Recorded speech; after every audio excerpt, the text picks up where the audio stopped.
नमस्कार दोस्तों, आज एक बार फिर आप सभी का हमारे चैनल YouTube प्लस ब्लॉग बहुधान्य.blogspot.com में स्वागत है। आज हम 6 दिन बाद एक नई वीडियो डाल रहे हैं। काफ़ी समय के बाद नई वीडियो डल रही है। इसका कारण ये था कि मैं कुछ समय के लिए बाहर रोमिंग पर था और वहाँ से भी आपके लिए कुछ अच्छी हिस्ट्री और जीके के क्वेश्चन कलेक्ट करके लेकर आया हूँ। मुझे बीते कुछ 5-6 दिनों में महाराष्ट्र घूमने का मौका मिला, औरंगाबाद जाने का मौका मिला, तो वहाँ से आपके लिए काफ़ी अच्छी डिटेल है। होप सो आप सभी को पसंद आएगी। तो जो इस वीडियो को फर्स्ट टाइम देख रहा है, मेरी रिक्वेस्ट है कि प्लीज़ आप हमारे चैनल को सब्सक्राइब करें। सब्सक्राइब करने के साथ साथ बेल पे क्लिक करना मत भूलिएगा, क्योंकि हम हमेशा कुछ नया डाटा आपके सामने रखते हैं और कुछ इनोवेटिव करने की कोशिश करते हैं। तो आइए देखते हैं आज हमारे इस पटारे में क्या आया है। तो सबसे पहले आज मैं आपको दिखाने जा रहा हूँ, ये है बीबी का मकबरा, जिसको डेक्कन का ताज भी कहा जाता है। ये औरंगाबाद में है। इसको भारत का दूसरा ताजमहल भी कहा जाता है। इसके बारे में आज मैं आपको 2 मिनट में कुछ हिस्ट्री बताने की कोशिश करता हूँ।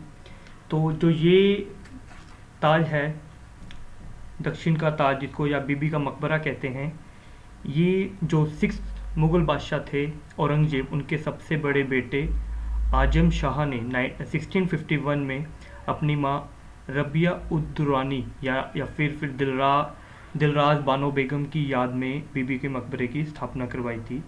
और इसके अलावा इसके बारे में जो हमें पता चला वो ये है कि इसको बनाने में 10 साल लगे, यानी कि 1661 में ये बनकर तैयार हुआ।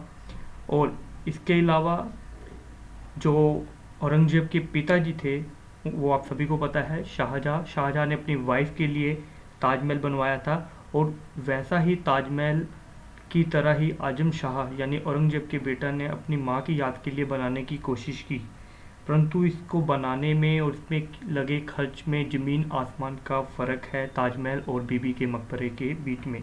तो आइए मैं उसके बारे में भी अनकही बातें आपको बताता हूँ।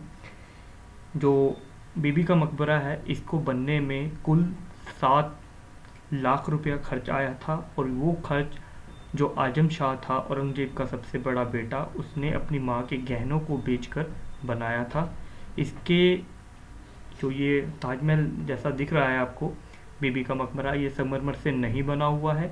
ये सारा वाइट वॉश के थ्रू इसको बनाया गया है और इसको 10 साल लगे थे बनाने में। और जबकि दूसरी तरफ शाहजहाँ ने जो अपना ताजमहल बनवाया था, वो 32 लाख रुपए, उस समय 32 लाख रुपए खर्च किए थे उन्होंने अपने ताजमहल को बनाने में, और 21 साल लगे थे। तो ये कुछ हिस्ट्री थी इसके बारे में, बीबी के मकबरे के बारे में।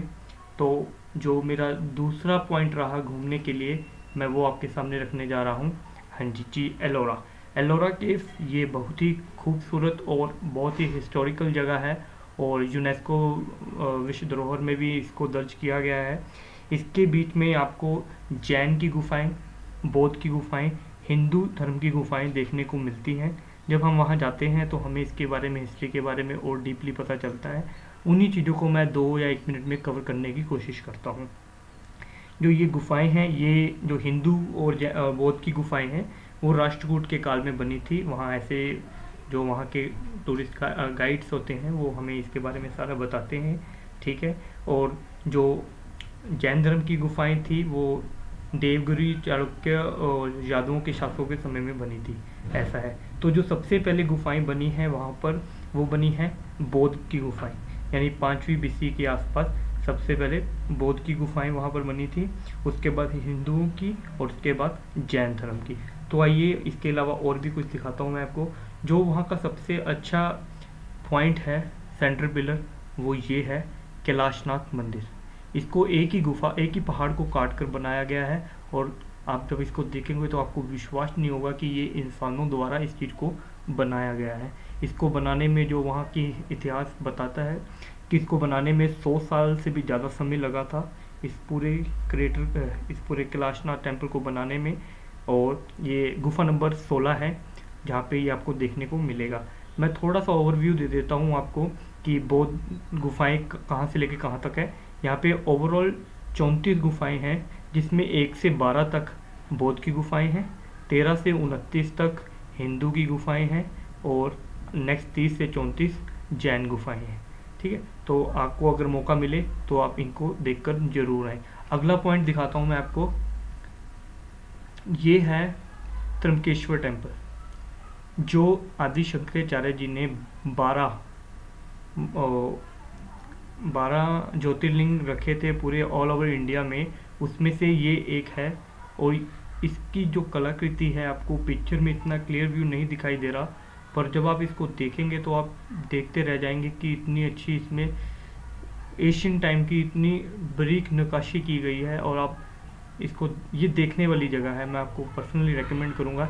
इसके अलावा इसमें और जो सबसे बड़ी बात है, जो आपको गोदावरी नदी सुना होगा, गोदावरी नदी का जो उद्गम है वो यहीं से है, ब्रह्मागिरी माउंटेन रेंज से यहीं से होकर निकलती है और वो नासिक चली जाती है। आइए मैं आगे लेकर चलता हूँ आपको। ये है नासिक गोदावरी, जहाँ त्रिवेणी संगम होता है, कुंभ का मेला लगता है, यहाँ पे अरुणा वरुणा और गोदावरी का मिलन होता है और यहाँ पर कुंभ का मेला लगता है। आइए मैं इसके बारे में बताता हूँ कि नासिक का नाम नासिक कैसे पड़ा। नासिक का नाम नासिक, जब लक्ष्मण जी ने शूर्पणखा का नाक काट दिया था तो वो यही स्थान था और इसी नाम से इसका नाम नासिक रखा गया। होप सो आपको ये हिस्ट्री आपको अच्छी लगी होगी। जितना मुझसे हो सका मैंने वहाँ से आपके लिए कलेक्ट किया है। और अब इसके अलावा मैं आपको कुछ क्वेश्चन दिखाता हूँ जिनके आजकल हरियाणा पुलिस के इंटरव्यू चल रहे हैं, उनके रिगार्डिंग भी ये काफ़ी अच्छे क्वेश्चन रहेंगे। फटाफट करते हैं सो दैट वीडियो ख़त्म करें। उसमें से देखिए कुछ क्वेश्चन हैं मैं आपके लिए लेकर आया हूँ। जैसे JBT की फुल फॉर्म क्या है, तो वो है junior basic training teacher. Hooda की फुल फॉर्म क्या है, Haryana urban development authority. Hooda की स्थापना कब हुई थी, तो 1977 में हुई थी। अब हुड्डा का नाम बदलकर क्या रखा जा रहा है, एक्चुअली क्या है कि हुड्डा जो हमारे लास्ट चीफ मिनिस्टर रह चुके हैं, उनकी भी जो प्रोनाउंसिएशन है वो भी ऐसी है, पर उनके स्पेलिंग में HOODA आता है। पर फिर भी हमारी गवर्नमेंट ने, करंट गवर्नमेंट ने इसको हटाने का वो लिया है और इसका नाम अब रखा जा रहा है हरियाणा शहरी विकास प्राधिकरण। और पंजाब में पुड्डा है, जिसका नाम है Punjab urban planning development authority, जिसकी स्थापना 1 जुलाई 1995 में हुई थी। इसके बाद FSL फुल फॉर्म क्या है, तो वो है फॉर्सैनिक साइंस लेबोरेटरी। आप सभी को पता होगा जो हमारे एग्ज़ाम होते हैं उसमें जो साइन किए जाते हैं उसकी जो चेकिंग की जाती है एग्ज़ाम में, तो वो FSL द्वारा ही किए जाते हैं। Next question, 20th all India Mahavir award community and social service के लिए दिया जाता है, वो किसको दिया गया है, तो हरियाणा की एक ट्रस्ट है जिसका नाम है अपर्णा रिसर्च एंड ट्रस्ट, उसको ये अवार्ड दिया गया है। नेक्स्ट क्वेश्चन, हरियाणा सरकार ने किन 2 ऐतिहासिक स्मारकों को संरक्षित स्मारक की दर्जा दिया है, तो वो है शेख मूसा की दरगाह और झूलती मीनार। ये दोनों ही नूहू में पड़ती है, जो मेवात था पुराना नाम। नेक्स्ट, कर्नाटक के गवर्नर कौन है, तो वो है वजूभाई वाला। नेक्स्ट क्वेश्चन, वर्ल्ड पर्यावरण दिवस कब मनाया जाता है, तो वो 5 जून, और इसका थीम इस बार का है कनेक्टिंग पीपल टू नेचर। और जो कौन सी कंट्री होस्ट कर रही है इस बार, तो वो कनाडा है और इसकी स्थापना कब हुई थी, 1974 में। हरियाणा में यह है फरीदाबाद में मनाया जाएगा। नेक्स्ट क्वेश्चन, FPB की फुल फॉर्म क्या है, तो वो है foreign investment promotion board. Next question, James bond film के नायक कौन था जिसकी हाल ही में मृत्यु हुई है, तो वो थे रॉजर मूरे, जो ब्रिटेन के थे, इनकी अभी हाल ही में मृत्यु हुई है। किस नदी पर देश का 9.5 किलोमीटर सबसे लंबा पुल बनाया गया है, जिसका उद्घाटन नरेंद्र मोदी जी ने किया था, तो वो है ब्रह्मपुत्र नदी पर। इस पुल के द्वारा अरुणाचल प्रदेश और असम को जोड़ा गया है। Next question, who won 2007 IPL final, तो वो मुंबई इंडियंस ने जीता था। होप सो आपको ये क्वेश्चंस अच्छे लगे होंगे और हमने जो हिस्ट्री आपके लिए लेकर आए थे महाराष्ट्र से वो भी अच्छी लगी हो। अगर आपको हमारी ये वीडियो अच्छी लगी है तो प्लीज़ कमेंट करना मत भूलिएगा। और हाँ, जिन्होंने अभी तक हमें सब्सक्राइब नहीं किया प्लीज़ सब्सक्राइब करें और लाइक भी ज़रूर करें। अभी के लिए इतना ही, फिर कुछ नई एक्साइटिंग वीडियो लेकर आएंगे। अभी के लिए धन्यवाद।